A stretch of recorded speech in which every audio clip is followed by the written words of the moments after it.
जय श्री राधा रानी सरकार की, जय श्री कृष्ण भगवान की, जय श्रीमद् भागवत महापुराण की, जय सदगुरुदेव श्री बंसी वाले महाराज की।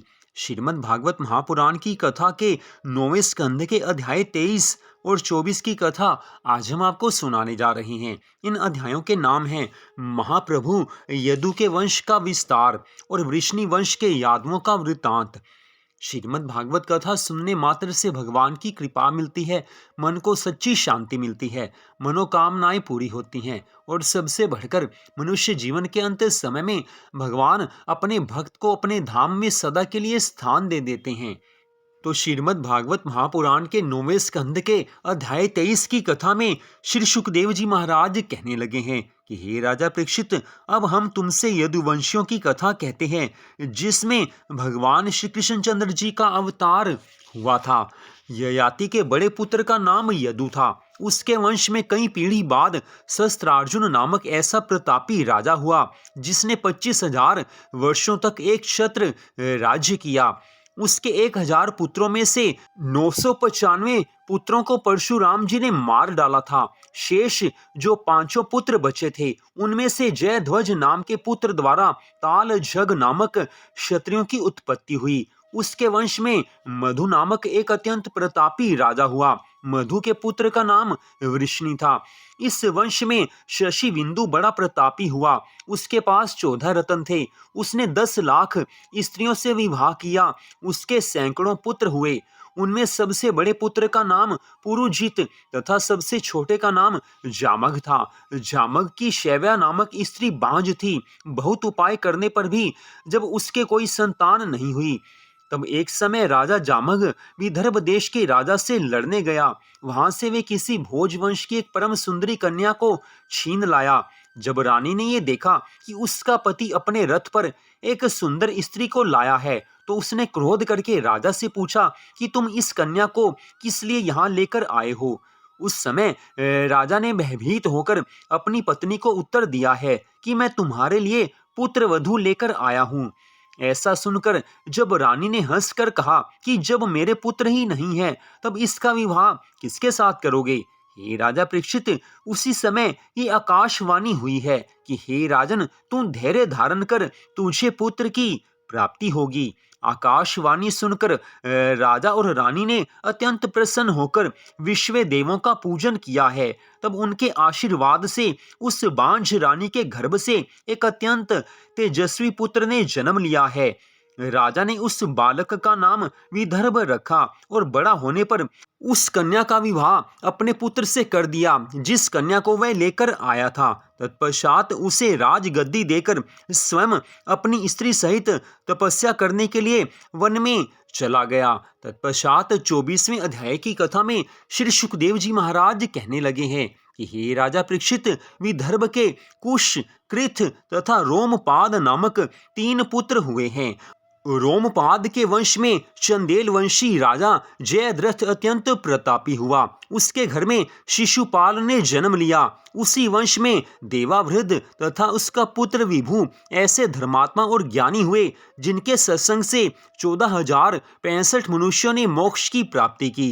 विभु के वंश में सत्राजित और प्रसेन ने जन्म लिया। विदर्भ के पुत्रों में युयुधान तथा सात्यकी अत्यंत बलवान हुए। युयुधान का पुत्र सुफलक हुआ। सुफलक की गोदनी नामक स्त्री के गर्भ से अक्रूर आदि 12 बालकों का जन्म हुआ।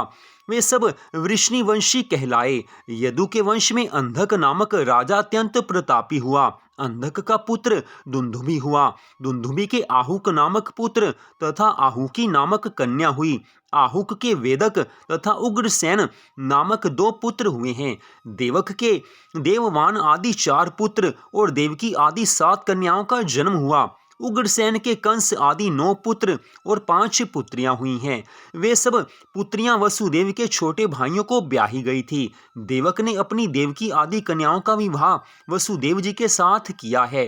कौशल देश का राजा कुंती भोज शूरसेन से बड़ा स्नेह रखता था। उसके कोई संतान नहीं थी, अतः शूरसेन ने अपनी कन्या उसको ब्याह दी थी।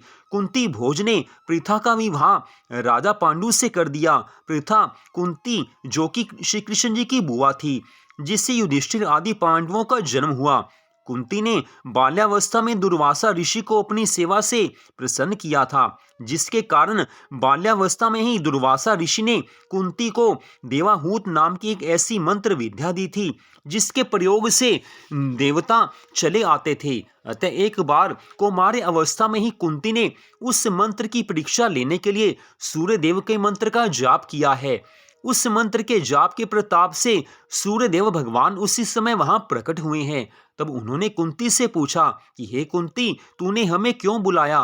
तभी कुंती ने कहा कि हे महाराज, मैंने तो मंत्र की परीक्षा लेने के लिए वैसे ही आपको बुलाया था। ये सुनकर सूर्यदेव भगवान ने कहा है कि हे कुंती, मेरा आना निष्फल नहीं जा सकता। मैं तेरे साथ भोग करके तुझे एक बालक दूंगा। कुंती कहने लगी है कि हे प्रभु, अभी मेरा विवाह नहीं हुआ है, अतः पुत्र होने से मुझे दूषण लग जाएगा।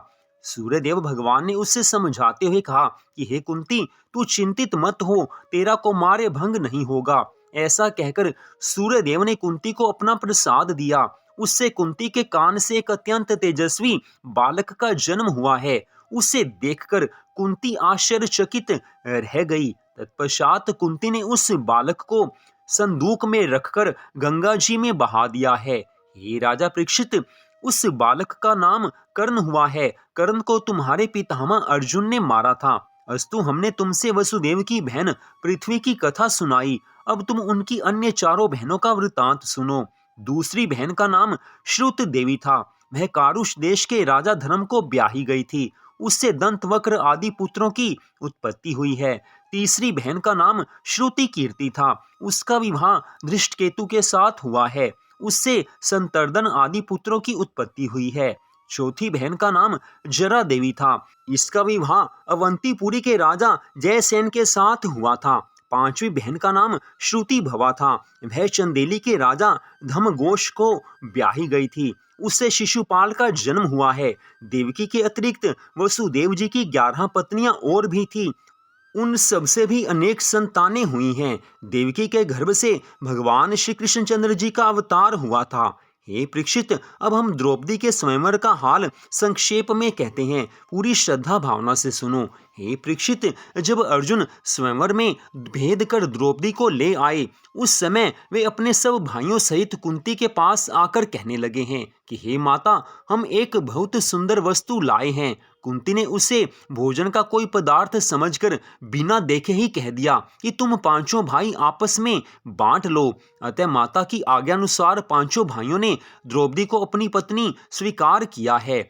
जब राजा द्रुपद को ये बात अच्छी नहीं लगी, तब धर्मराज युधिष्ठिर ने उनसे कहा है कि हम लोग अपनी माता की आज्ञा को टाल नहीं सकते हैं। जो उन्होंने कह दिया वो हमारे लिए धर्म वचन है। उस समय राजा द्रुपद ने वेदव्यास जी से कहा है कि हे प्रभु, द्रौपदी के विवाह संबंधी मेरे प्रण को केवल अर्जुन ने पूरा किया था, परंतु अब द्रौपदी को पांचों भाई अपनी पत्नी बनाना चाहते हैं। ऐसी स्थिति में आप ही बताइए कि क्या उचित है, क्या अनुचित है। ये सब आप बता दीजिए, क्योंकि आप धर्म के तत्व को जानने वाले हैं। ऐसा सुनकर व्यास जी महाराज जी ने कहा है कि हे द्रुपद, हम तुम्हें द्रौपदी के पिछले जन्म की कथा सुनाते हैं। उसे मन लगाकर सुनो।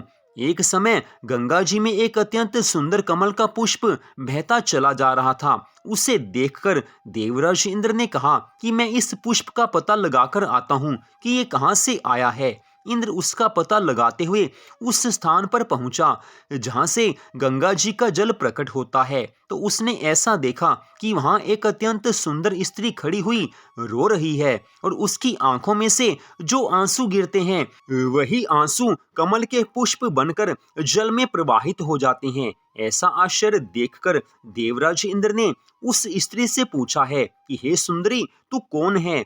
उस स्त्री ने उत्तर दिया है कि मैं एक स्थान पर चलती हूँ, तुम भी वहां चलो तो तुम्हें सारा हाल स्वयं ही मालूम हो जाएगा। ऐसा सुनकर देवराज इंद्र उस स्त्री के पीछे पीछे एक पर्वत पर चढ़ने लगे हैं। वहां पहुंचकर इंद्र ने यह देखा है कि एक अत्यंत सुंदर स्त्री पुरुष रत्न जटित सिंहासन पर बैठे हुए परस्पर कुछ खेल रहे हैं। उस समय इंद्र ने अपने मन में सोचा कि मैं सब देवताओं का राजा हूँ, तो भी इस पुरुष ने मेरा कोई आदर नहीं किया है। इंद्र के मन की इस दशा को जानकर वह अंतर्यामी पुरुष, जो कि साक्षात भगवान शिव शंकर जी महाराज थे, थोड़े मुस्कुराए हैं। उस हंसी को देखते ही इंद्र भय के मारे कांपने लगा है। तब शिवजी ने इंद्र से इस प्रकार कहा है कि हे इंद्र, यदि तुम ऐसी प्रतिज्ञा करो कि अब मैं कभी अभिमान नहीं करूंगा तो तुम्हारे प्राण बच जाएंगे, अन्यथा नहीं बचेंगे। ऐसा सुनकर इंद्र ने भयभीत होकर प्रतिज्ञा कर ली है। उस समय भगवान शिव शंकर जी महाराज इंद्र को साथ लेकर पर्वत की कंदरा में गए हैं। वहां इंद्र ने देखा कि उस स्थान पर इंद्र के स्वरूप वाले 4 पुरुष और बैठे हुए हैं। तब महादेव भगवान ने आज इंद्र से कहा है कि हे इंद्र, तेरे समान ही इन चारों ने भी अहंकार किया था। अब मैं ये चाहता हूं कि तुम इन चारों के साथ संसार में जन्म लो। भगवान शिवजी के मुख से ये वचन निकलते ही वे चारों अत्यंत विलाप करने लगे हैं। भगवान शिव कहने लगे हैं कि रो मत, तुम लोग संसार में जन्म लेकर शुभ कर्म करोगे। ऐसा सुनकर उन लोगों ने प्रार्थना करते हुए कहा है कि हे महाप्रभु, आपकी आज्ञा अनुसार हमारा जन्म तो मृत्यु लोक में अवश्य होगा ही, परंतु आप ऐसी कृपा कीजिए जिससे हम देवताओं के अंश द्वारा मनुष्य का शरीर प्राप्त करें। ऐसा सुनकर भगवान शिवजी ने एवं मस्तु कहा है, उनकी बात को स्वीकार किया है। तदुपरांत उन पांचों ने युधिष्ठिर, भीमसेन, अर्जुन, नकुल और सहदेव का जन्म पाया है। इंद्र जिस स्त्री के साथ पर्वत पर गया था उसे भगवान शिवजी ने कहा है कि तू भी मनुष्य शरीर धारण करके इन पांचों की पत्नी होगी। तत्पश्चात व्यास जी महाराज आज राजा द्रुपद से कहने लगे हैं कि हे राजन, वही स्त्री तेरे घर में द्रौपदी नाम से जन्मी है। आज व्यास जी महाराज जी के श्रीमुख से इन वचनों को सुनकर राजा द्रुपद का सारा मोह नष्ट हुआ है। हे राजा परीक्षित, इस कथा के संबंध में किसी किसी ऋषि का ऐसा भी कहना है कि पूर्व जन्म में विभा ने भगवान शिवजी के लिए तपस्या की थी, भगवान की कृपा को प्राप्त करने के लिए तपस्या की थी। जब भगवान शिवजी ने प्रकट होकर उससे वरदान मांगने को अपने पांचों मुखों से मांग मांग कहा, उस समय उसने भी अपने मुख से 5 बार पति पति कहा है। तब भगवान शिवजी ने उसे ऐसा वरदान दिया है कि तूने अपने मुख से 5 बार पति शब्द कहा है, अतः तू 5 पतियों की पत्नी होगी। भगवान शिवजी के श्रीमुख से ऐसे वचन सुनकर आज विभा ने प्रार्थना करते हुए कहा है कि हे प्रभु, मैंने 5 पति प्राप्त होने के लिए तपस्या नहीं की थी। इस पर भगवान शिवजी ने उत्तर दिया है कि हे विभा, मेरा वचन अन्यथा नहीं हो सकता। इतनी कथा सुनाकर श्री सुखदेव जी महाराज कहने लगे हैं कि हे राजा परीक्षित, यह मैंने द्रौपदी के 5 पति होने का कारण कहा है। द्रौपदी को अपने 5 पतियों से कोई क्लेश नहीं था, आपस में किसी को कोई भी क्लेश नहीं था। वे समय का बंटवारा करके अर्थात एक संतान ना होने तक उसे अपने पास रखते थे और संतान हो जाने पर द्रौपदी दूसरे भाई की सेवा में उपस्थित हो जाती थी। तो यहीं पर आज की इस कथा का विश्राम होता है। तो श्रीमद् भागवत महापुराण के 9वें स्कंद की कथा का यहीं पर विश्राम होता है। अगले भाग में आप 10वें स्कंद की कथा का शुभारंभ सुन पाएंगे। उसमें भगवान श्री कृष्ण जी की सारी कथाएं आती हैं। भगवान श्री कृष्ण जी ने क्या क्या लीलाएं की थी, भगवान ने किस तरह से सबको ज्ञान का उपदेश दिया था, भक्ति का मार्ग दिखाया था, गोपियां प्रभु से कितना प्रेम करती थी, सब कुछ 10वें स्कंद की कथा में आता है। तो अगले भाग में आप 10वें स्कंद की कथा को सुन पाएंगे। एक एक अध्याय की कथा को आप पूरी श्रद्धा भावना से सुने। पूरी कथा सुनने से ही भगवान की पूर्ण कृपा मिलती है। तो आप सबने इस कथा को सुना, आप सबका हार्दिक धन्यवाद। जय श्री राधा रानी सरकार की, जय श्री कृष्ण भगवान की, जय सदगुरुदेव श्री बंसी वाले महाराज की, जय श्रीमद् भागवत महापुराण की, जय जय श्री राधे, जय जय श्री राधे, जय जय श्री राधे श्याम।